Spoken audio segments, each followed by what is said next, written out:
बेरमपुर मध्य प्रदेश की वादियों में बसा एक खूबसूरत गांव। लेकिन इस गांव में छिपे थे कुछ ऐसे भयानक रहस्य जिन्होंने उस सदी में निवास करने वाले साहसी लोगों के दिल में भी एक खौफ पैदा कर रखा था।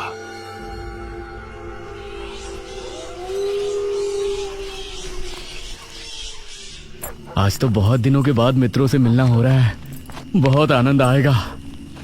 अरे मदन, कहाँ जा रहा है इस समय? पिताजी, मेरे मित्रों से इतने दिनों बाद मिलना हो रहा है। वो सुबह होने पर वापस नगर चले जाएंगे। अरे तुझे पता नहीं क्या, आज शनिवार की रात है। आज के दिन निशिर मोलो गांव में घूमते हैं। पिताजी, चाहे निशिर मोलो आए या नरकासुर, मुझे आज मेरे मित्रों से मिलने से कोई नहीं रोक सकता।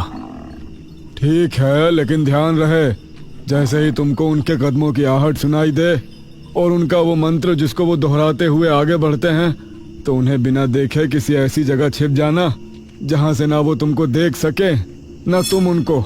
और जब तक उनकी आवाज आना बंद ना हो जाए, उनके सामने नहीं आना। वो 4 भयानक आदमी होते हैं जो अपने कंधों पर एक ताबूत को उठाए होते हैं, और अगर कोई उन्हें देख ले तो वो जिंदा नहीं बचता। मुझे पता है पिताजी, अब मैं चलता हूँ। यह कहकर मदन घर से निकल गया, लेकिन उसके पिता के चेहरे पर उसकी फिक्र साफ नजर आ रही थी। निशिर मोलो आ जाएंगे और साथ ले जाएंगे। ऐसा लगता है कि हमारे गांव के लोग अभी भी दूसरी सदी में जी रहे हैं। वो तेज तेज कदमों के साथ आगे बढ़ रहा था। कुछ देर बाद उसे जंगल की तरफ एक पगडंडी वाला रास्ता नजर आया। यहां से जाऊंगा तो जल्दी पहुंच जाऊंगा, यहीं से आगे बढ़ता हूं। बिना ज्यादा सोचे वो जंगल के अंदर बने उस पगडंडी वाले रास्ते पर आगे बढ़ गया।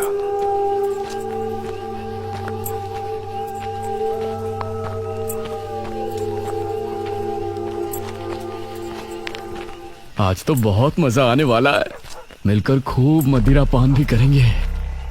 तभी उसे भारी कदमों की आहटों के साथ कुछ आवाजें सुनाई देने लगी। इन आहटों और आवाजों को सुनकर वह एकदम से चौंक पड़ा और उसकी आंखें डर से बड़ी हो गईं। हे भगवान! वो जल्दी से झाड़ियों की तरफ भागा और उनमें छिपकर बैठ गया।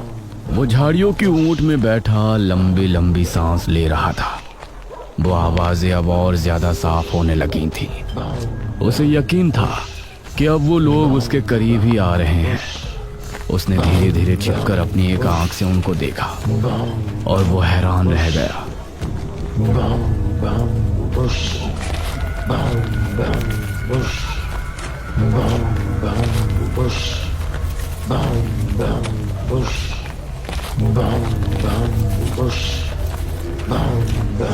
हे भगवान, मैंने इन्हें देख लिया।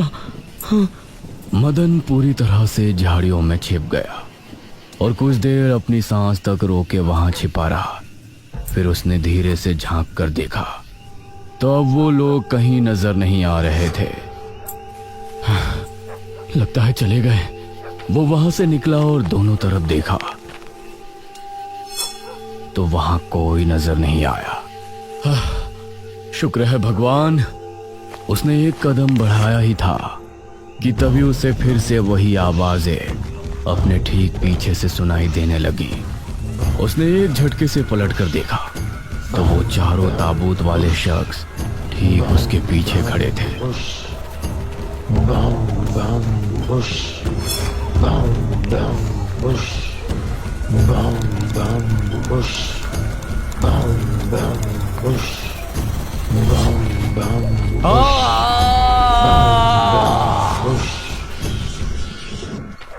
इस तरफ जब देर रात भी मदन वापस नहीं लौटा तो उसके पिता को उसकी चिंता होने लगी। उसने गांव के एक आदमी विपुल को साथ लिया और जंगल की तरफ रवाना हुआ।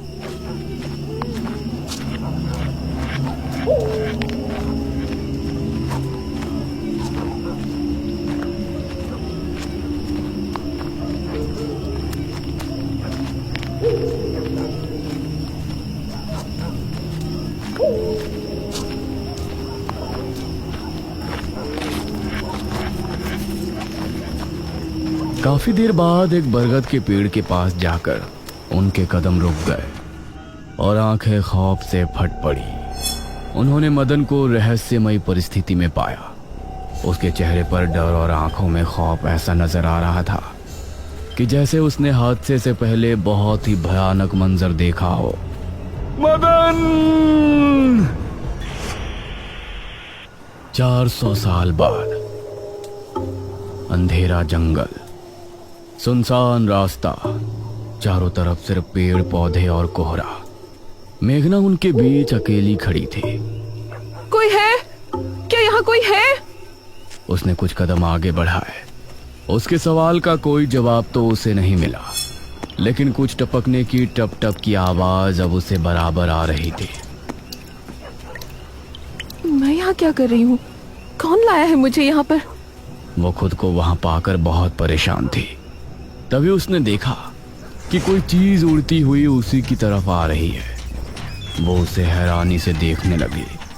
पास आने पर पता चला कि वो कोई विशालकाय भयानक पक्षी था। बचाओ! मेघना उससे बुरी तरह से डरकर भागने लगी और वो उसका पीछा कर रहा था।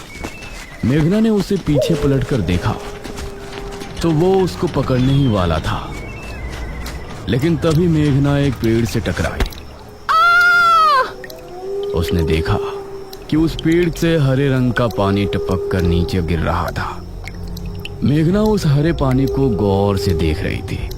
तभी अरे ओ मेघना, उठ जा यार, कब तक सोएगी? मेघना आंखें मलते हुए नींद से जागी।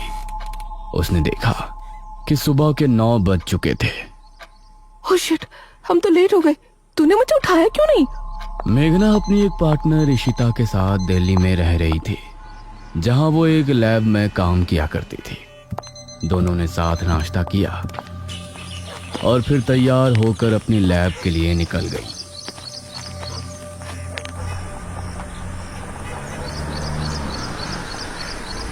तेरा ऑमलेट खा खा कर मेरा पेट खराब हो चुका है।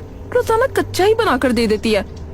शुक्र मना कि कच्चा भी खाने को मिल तो रहा है। तेरे भरोसे रहेंगे तो वो भी नहीं मिलने वाला।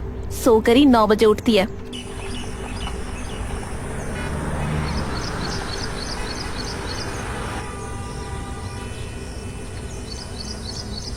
ये दोनों लैब में पहुंची और वहां जाते ही इशिता के पास प्रोफेसर जयदेव की कॉल आई। तुम दोनों ने इस बार बहुत समय ले लिया है। जो एंटीडोट बनाने का काम तुमको दिया था वो पूरा करोगे या नहीं? प्रोफेसर साहब, बस ये समझ लीजिए कि काम होने ही वाला है। आप हमें 3 दिन का समय और दीजिए। ये कहकर उसने कॉल काट दिया। तो इतने दिनों से प्रोफेसर को घुमा रही है। आखिर तू ये एंटीडोट तैयार करेगी कैसे? ये सुनकर इशिता ने एक किताब निकाली।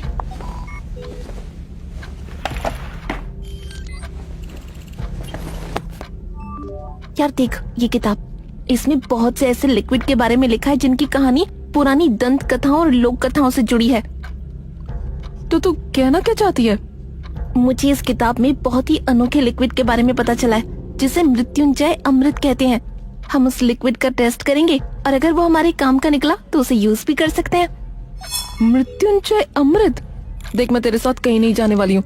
ये सब बातें बकवास होती हैं। अरे देख तो सही, इस पेड़ से हर पूर्णमासी की रात ये हरा लिक्विड टपकता है। तभी मेघना ने देखा कि उस पन्ने पर किसी मृत्युंजय अमृत के बारे में लिखा था और उसमें ठीक वही पेड़ दिखाया गया था जो मेघना रोजाना अपने सपने में देखा करती थी। मतलब उस हरे पानी की बात ही इस किताब में लिखी थी। हे भगवान, क्यों हिला डाला ना? है ना इंटरेस्टिंग? मेघना ने कुछ सोचा और फिर जवाब दिया, हाँ। तो हम दोनों कल ही बीरमपुर गांव के लिए निकलते हैं। आगे की कहानी के लिए चैनल को सब्सक्राइब कर लेना और बेल नोटिफिकेशन भी दबा देना बच्चों, ताकि वीडियो की नोटिफिकेशन आपके पास पहुंच जाए।